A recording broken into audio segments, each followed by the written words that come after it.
If you ask survivors, this brings them, answers, because one of the things they would be able to get if this were happening in state court is they would be able to get those documents through discovery, and they'd be able to see who, when, where.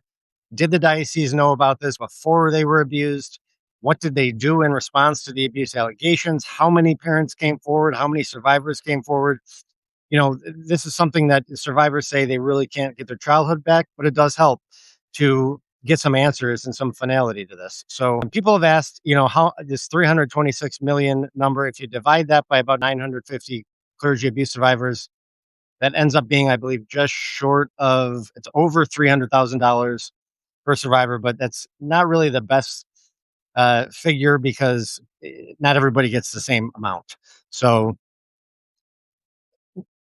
each survivor today who spoke said that, yes, this is a measure of accountability and something that does help because they've had to incur, thousands, tens of thousands, in some cases, hundreds of thousands of dollars in medical expenses, counseling, other things throughout their life to deal with, whether they've had addiction issues and just a lot of trauma through many decades. It always is inspiring to me to stand in the room with abuse survivors who, because these are people that a lot of the cases are my parents' age, and they're just, you wouldn't know that them on the street from anyone else that this had happened to them.